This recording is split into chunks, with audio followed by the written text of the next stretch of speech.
Alhamdulillah wassalatu wassalamu ala Rasulillah wa ala alihi wa sahbihi wa man walah. Subhanaka la ilma lana illa ma 'allamtana innaka antal alimul hakim. Rabbi shrah li sadri wa yassir li amri wahlul 'uqdatam min lisani yafqahu qawli, amma ba'd. Yang saya muliakan hadratil habaib dan segenap para hadirin, wabil khusus Sahibul Bait Ustaz Abdullah yang saya muliakan beserta keluarga. Alhamdulillah, kita bersyukur kepada Allah Subhanahu wa Ta'ala yang sampai malam hari ini kita masih diberikan kesehatan dan kenikmatan, masih diberikan kesempatan untuk menambah amal ibadah kita oleh Allah Subhanahu wa Ta'ala. Orang oleh Allah Subhanahu wa Ta'ala masih dipanjangkan umurnya itu diantaranya dua hal. Yang pertama, mungkin sangunya belum cukup, oleh rahmatnya Allah dikasih kesempatan untuk menggunakan kesempatan baik-baik untuk biar memenuhi daripada sangu atau persiapannya, mencukupi target untuk bisa bertemu kepada Allah Subhanahu wa Ta'ala. Nah, oleh karena itu alhamdulillah kita malam hari ini berkumpul untuk menambah daripada amal ibadah kita, termasuk kita dengan membaca kitab sirah Maulid Nabi Sallallahu Alaihi Wasallam. Kita mengharap pada Allah agar ditumbuhkan kecintaan kita di dalam hati kita kepada Nabi Sallallahu Alaihi Wasallam. Hari-hari ini yaitu akan diadakannya haul daripada almarhum Kiai Haji Guru Zaini, ya. Mungkin hari Sabtu atau Ahad, mungkin di Martapura sana. Kita lihat bagaimana beliau itu mendapatkan makom kedudukan yang tinggi. Ini contoh sebetulnya mendapatkan kedudukan yang tinggi di sisi Allah, di mata manusia, ada qabul, diterima oleh manusia. Tandanya derajat beliau dimuliakan oleh Allah. Tidak lain tidak bukan di antaranya beliau yang mempopulerkan Maulid Simtud-Duror di Banjarmasin atau di Martapura.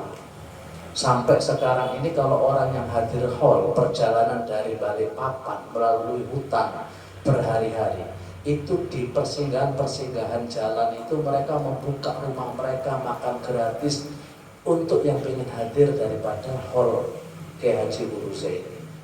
Itu sudah tanda besar Allah mengangkat derajat beliau, adanya qabul di hadapan manusia dari contoh real, contoh nyata yang kita masih mengalami. Bagaimana orang membiasakan rutin daripada pembacaan Maulid Simtud-Duror. Ini ada rahasia yang sangat besar, yaitu daripada Al-Habib Ali bin Muhammad bin Nusin Al-Habsyi.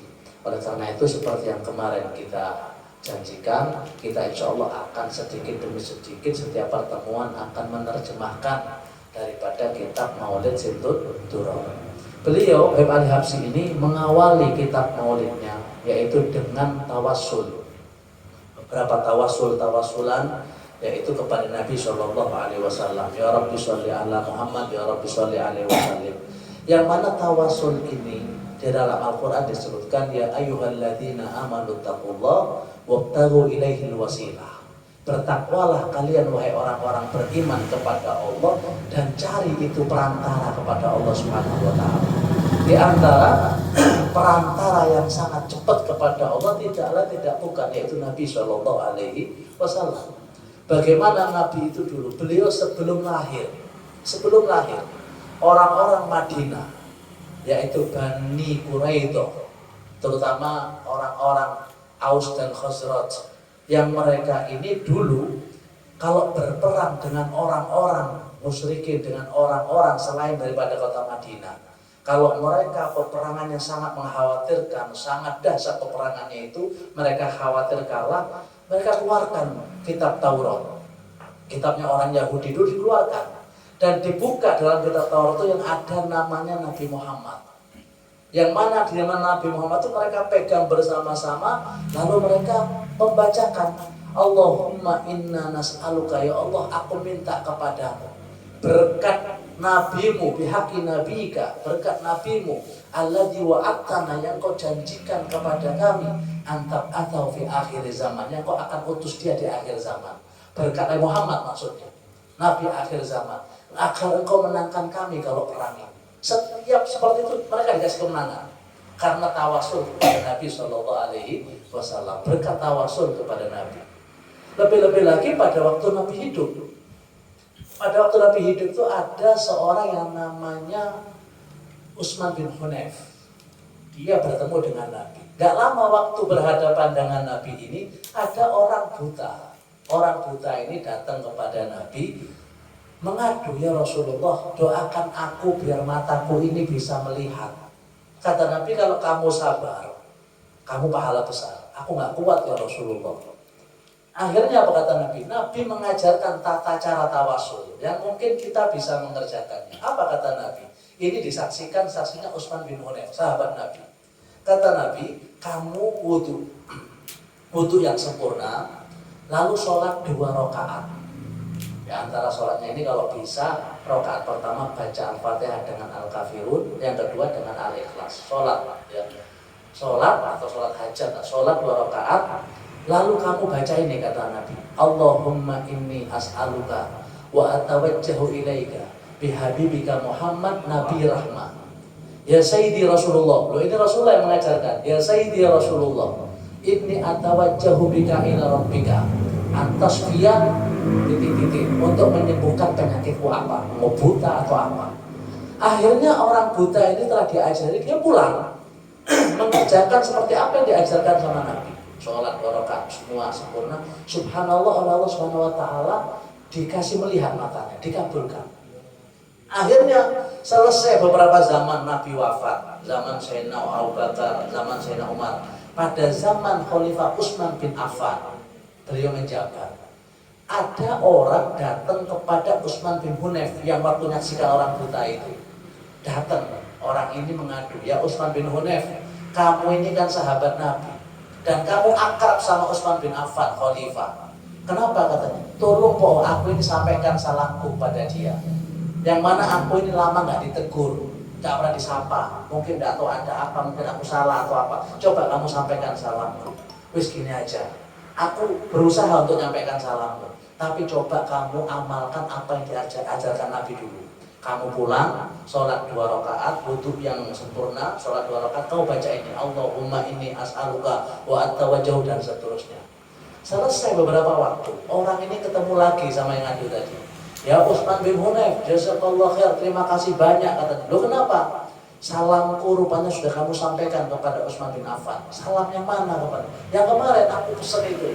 Enggak, aku lupa nggak nyampaikan salam itu. Terus kenapa? Loh, aku sudah dipanggil sama Utsman bin Affan, sama Khalifah, dipanggil, hajatku diberikan semua, hadiah banyak. Ini pasti salamku sudah aku sampaikan. Enggak, aku lupa. Kalau gitu kata Utsman bin Hunayf, tidak lain tidak bukan karena kamu telah melakukan tawasul yang diajarkan oleh Nabi Shallallahu Alaihi Wasallam. Dan ini mujarab. Banyak orang yang mengerjakan ini. Zaman sekarang pun banyak.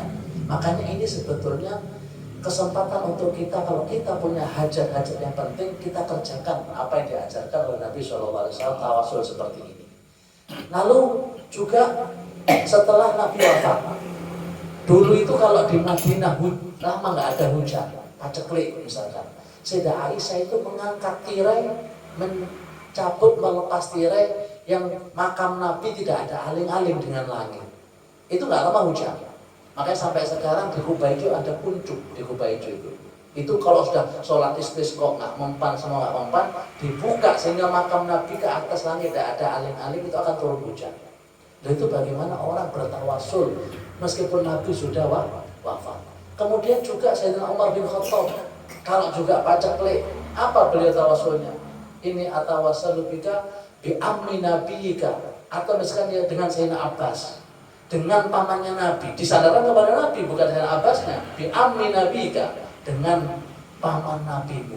Tandanya apapun yang kita tawasulkan dengan Nabi dan juga pernah terjadi dalam hati pada ya Rasulullah, ini orang ini semua tamumu, tolong mudahkan urusan mereka. Subhanallah, Allah Subhanahu wa taala, mereka rombongan dimudahkan. Dan ini sering ya dibuktikan banyak orang-orang yang baik berziarah ke makam Nabi. Contohnya apa? Ada satu orang Arabi, orang Badui. Orang Badui ini datang untuk ziarah ke makam Nabi. Dan ini cerita diceritakan di kitab-kitab masa manasik umroh, kitab-kitab sejarah diceritakan, dalam tafsir diceritakan. Orang Arabi ini datang menghadap ziarah kepada makam Nabi. Tapi ziarahnya beda, tidak sama dengan orang pada umumnya. Dia mengatakan apa? Ya Rasulullah, Allah berfirman dalam Al-Quran, walau annahum idzalamu anfusahum ja'uka fastaghfirullah wastaghfara lahumur rasul lawajadallahu tawwabar rahimah. Ini waktu beliau ngomong, gak jauh dari sampingnya itu ada ulama Madinah namanya Imam Qutbi. Qutbi kaget, orang Arab kok ziarahnya kayak gini. Biasa kan assalatu wassalamu alaika Rasulullah, assalatu wassalamu alaika ya Nabi. Biasanya gitu biasanya pada umumnya. Ini kok tiba-tiba bawa dari Al-Quran. Beliau heran dilihat sampai diperhatikan, dihafal omongannya orang Arab itu, Arab pegunungan tadi, Badui tadi.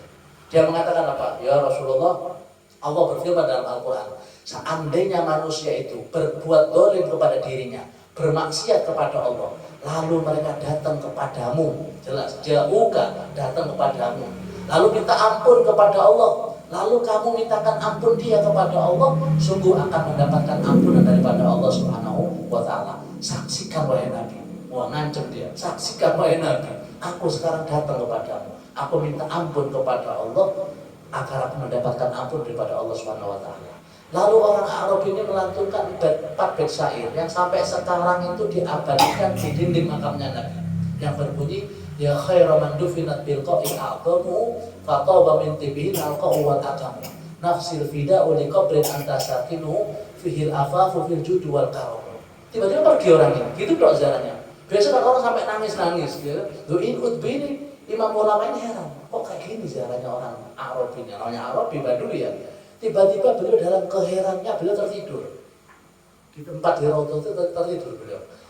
Dalam tidurnya beliau mimpi Nabi SAW. Apa dalam mimpinya? Ya Qutbi, dibangunkan, ilhaq al-Arabi, kejar itu orang Arab tadi itu. Wa basyiru, dan kabari kepada dia, fa inna laqad ghafara dzunubahu, sungguh Allah telah mengampuni dosa-dosanya. Kata para ulama, dengan ziarahnya orang Arab Badui tadi itu dapat 2 kemuliaan langsung.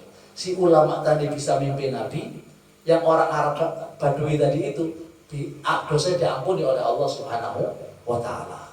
Oleh karena itu beliau Ibu Ali Habsyi ini beliau mengawali maulidnya dengan yaitu tawasul kepada Nabi Shallallahu Alaihi Wasallam. Di antaranya, ya Rabbi sholli ala Muhammad asrafi badrin fil kauni asraf. Wahai Tuhanku, bersolawatlah kepada Muhammad Shallallahu Alaihi Wasallam, purnama termulia di semesta yang bersinar ini. Nabi Shallallahu Alaihi Wasallam, beliau itu bukan hanya bersinar atau disamakan terangnya dengan bulan purnama, tidak. Dengan matahari pun Nabi lebih terang. Buktinya apa? Buktinya Nabi itu, di antara keutamaan Nabi itu, beliau itu tidak ada bayangan. Kalau kena matahari, tidak ada bayangan. Karena apa? Yang ada bayangan itu kalau orang disentrongi matahari, pasti ada bayangan. Tapi kalau yang disentrongi yang lebih terang, nggak mungkin ada bayangan. Matahari kalah terang. Itu di antara bagaimana keutamaan Nabi. Nabi tidak ada bayangan. Nabi kalau nginjak di tanah itu nggak berbekas, tapi kalau nginjak di batu-batuan beliau berbekas. Nabi tidak pernah tidak pernah ngantuk, itu kayak kebuka mulut, itu nggak pernah. Menguap nggak pernah. Nabi tidak pernah diencolokin alat, nggak pernah beliau. Yang biasa diencolok alat itu orang-orang yang kotor. Nabi suci tidak pernah. Dan di antara keutamaan Nabi, kalau jalan sama orang lebih tinggi, beliau lebih tinggi. Kalau duduk sama orang tinggi, beliau lebih tinggi juga. Dan kalau bareng sama orang tua, Nabi lebih muda. Contohnya siapa? Sayyidina Abu Bakar Siddiq. Waktu beliau datang hijrah dari Mekah itu, sampai di perkampungan Kuba, orang Kuba ini sampai salah. Kenapa? Karena mereka ini mengira sahabat Abu Bakar itu Nabi, karena perawakannya itu lebih tua Abu Bakar. Padahal Nabi Abu Bakar lebih tua 2 tahun daripada Nabi, lebih muda 2 tahun Sayyidina Abu Bakar itu. Nabi lebih tua 2 tahun. Tetapi perawakannya Sayyidina Abu Bakar lebih tua, sehingga pandangan mereka itu semua menuju ke Sayyidina Abu Bakar. Tapi dengan cerdas Sayyidina Abu Bakar mengambil sorbannya, dikenakan kepada Nabi Shallallahu Alaihi Wasallam. Baru mereka tahu, oh ini Nabi Shallallahu Alaihi Wasallam. Dan jalannya bareng, sehingga mereka sampai salah. Gitu. Makanya di antara mukjizat Nabi sampai sekarang ini masih ada itu kubah hijau. Kalau kita lihat ya Masjid Nabawi itu ada kubah hijau itu. Kubah hijau ini tingginya sebetulnya dikalahkan sama hotel-hotel di sekitar Masjid Nabawi. Hotel-hotel itu tingginya 15 tingkat. Kubah hijau itu insya Allah di bawahnya tingginya, dikalahkan sama hotel tingginya. Tetapi kalau dilihat dari Wadi Aqik, ada satu lembah Wadi Aqik itu tempat Nabi dulu waktu hijrah itu lewat. Itu yang kelihatan bukan hotelnya tapi kubah hijau. Harusnya kan nggak kelihatan, dikelilingi sama hotel-hotel 15 tingkat. Tapi dari Wadi Aqik yang muncul itu kubah hijaunya dong, hotel di bawahnya. Loh itu kata Salim Satiri, sampai sekarang mukjizat Nabi masih berjalan. Oleh karena itu kemudian berlanjutkan, ya Rabbi sholli ala Muhammad akrami da'in yad'u ilal haq. Ya Allah, bersolawatlah kepada Muhammad, seorang yang pengajak yang termulia yang mengajak kepada kebenaran. Gimana kesabaran Nabi Shallallahu Alaihi Wasallam tatkala beliau berdakwah, ya, tatkala beliau berdakwah baik di Mekah, tatkala awal-awal sahabat di tempat Al-Arqam bin Arqam, ya, Al-Arqam bin Arqam, sampai baru 6 atau 8 sahabat turun satu ayat. Nabi mengatakan, ayo siapa di antara kalian yang berani baca ayat ini di hadapan orang-orang musyrikin Mekah di Ka'bah sana. Sahabat Abdullah bin Mas'ud ngacung, ana ya Rasulullah. Loh, Ibn Mas'ud ini, beliau ini perawakan badannya itu nggak terlalu tinggi, pendek, sampai-sampai bawa pedang itu digeret. Tapi kok berani? Nah itu didikan Nabi, ana ya Rasulullah. Berangkat. Akhirnya waktu berangkat dibacakan surat di hadapan Abu Jahal dan lain waktu ngumpul di sekitar Ka'bah itu. Waktu ngumpul, marah Abu Jahal. Akhirnya dipukul Ibn Mas'ud itu dipukul sampai jatuh, sampai kupingnya pecah. Mungkin sudah saya sampaikan yang parah itu, ya, pecah sampai. Bagaimana Nabi itu seperti itu menghadapinya? Nabi waktu sholat lewat ditarik serbannya. Nabi waktu sujud dikasih kotoran. Tapi karena sabarnya beliau di Taif juga. Kemudian ya Rabbi sholli ala Muhammad al-Mustafa Shadiqil Musaddaq.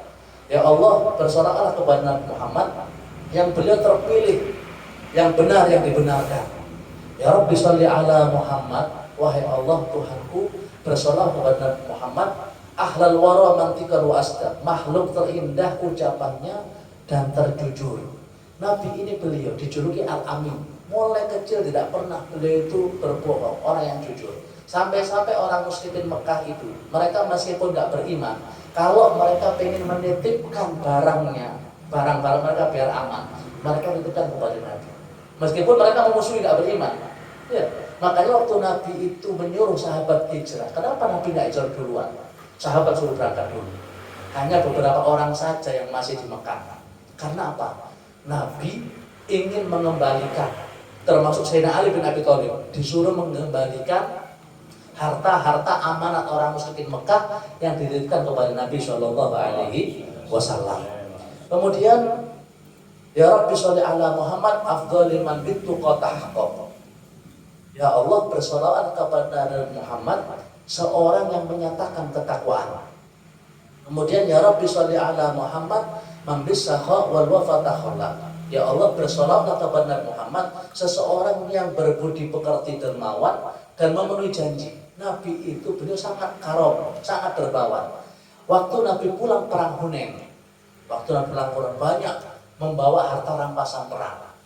Akhirnya orang-orang yang di Mekah itu sebagian, mereka minta kepada Nabi, dikasih sama Nabi kambing, minta lagi dikasih 2 bukit kambing, semua dikasih kepada mereka. Sampai orang Ansor yang dari Madinah itu perang itu nggak dapat apa-apa.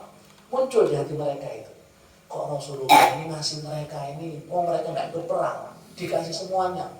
Lah kita ikut perang dapat apa nanti? Rasulullah tahu. Rasulullah mengatakan kepada orang Ansor, wahai orang Ansor, apa kalian nggak cukup dapat aku yang pulang bersama kalian? Kaget mereka. Ya Rasulullah, cukup sudah, cukup engkau bersama kami cukup, itu biar untuk mereka. Jadi Rasulullah itu sampai-sampai orang musyrikin Mekah ini mengatakan, datanglah ke Muhammad. Mereka itu memberikan hadiah yang orang tidak akan fakir lagi dari banyaknya pemberian Nabi Shallallahu Alaihi Wasallam. Kemudian ya Rabbi sholli ala Muhammad wajma' minas syamli ma tafarraq. Bersolawatlah kepada Nabi Muhammad dan kumpulkan perkara yang terpisah-pisah. Nah ini beliau minta tawasul dengan Muhammad agar umat ini jadikan bersatu, tidak berpecah belah. Ya Rabbi sholli ala Muhammad waslih wasahil. Ya Allah, bersolawat kepada Muhammad dan perbaiki, wasahil, dan mudahkanlah maka ta'awwaq, apa-apa yang rumit, apa-apa yang sulit. Nah, ini kalau kita amalkan terus kalimat ini, insya Allah kita tawasul seperti yang Habib Ali katakan, insya Allah urusan kita akan dipermudah sama Allah Subhanahu wa Ta'ala. Sebetulnya ada satu kunci hidup. Kalau kita ini kepingin urusan kita ini dipermudah sama Allah, nggak ada hal yang rumit untuk kita, dijaga sama Allah, cuma satu. Kita bagaimana selalu membantu orang lain. Kata Nabi apa? Wallahu fi aunil abdi. Sungguh Allah itu melindungi seorang hamba, memudahkan seorang hamba. Maka nal abdu fi aunihi. Selama hamba itu nolong saudaranya. Nah, orang banyak nolong pada saudaranya, dia akan dimudahkan oleh Allah Subhanahu wa Ta'ala. Kemudian, ya Rabbi sholli ala Muhammad waftah minal khairi kulla mughlaq. Ya Allah, bersolawatlah kepada Muhammad dan bukalah setiap kebaikan yang tertutup. Ya, kebaikan yang belum dibuka, bukalah ya Allah. Ya Rabbi sholli ala Muhammad wa alihi wa man bin nabi ta'ala. Sholawatlah kepada Muhammad dan orang-orang yang berpegang dengan Nabi Muhammad dan keluarga daripada Muhammad. Ya Rabbi sholli ala Muhammad wa alihi wa man habib yasa. Ya Allah, bersolawat kepada Muhammad dan orang-orang yang rindu terhadap kekasihnya itu Rasulullah SAW. Ya Rabbi sholli ala Muhammad wa man bihablin nabi tawalla. Bersolawatlah kepada Muhammad dan orang-orang yang berpegangan dengan tali Nabi Shallallahu Alaihi Wasallam. Ya Rabbi sholli ala Muhammad, ya Rabbi sholli alaihi wasallam. Inilah diantara beberapa tawasul yang Habib Ali Habsyi awali dalam maulid beliau kepada Nabi Shallallahu Alaihi Wasallam. Sebetulnya Habib Ali Habsyi ini beliau membuat maulid ini semacam sistem kepada generasi penerus, orang-orang mutaakhirin, agar mereka ini terjaga hidupnya sampai meninggal, tidak keluar daripada jalannya Allah dan jalannya Nabi Shallallahu Alaihi Wasallam, khususnya rasa cinta kepada Nabi Muhammad Shallallahu Alaihi Wasallam. Maka semoga kita dengan baca maulid ini, kita minta kepada Allah agar kita dan keluarga kita, anak kita semua dijaga oleh Allah Subhanahu Wa Taala, dimudahkan semua urusan kita, dikasih keberkahan kita dan tidak meninggal pada husnul khawatimah. Nah, ini mungkin yang bisa kami sampaikan. Assalamualaikum warahmatullahi wabarakatuh.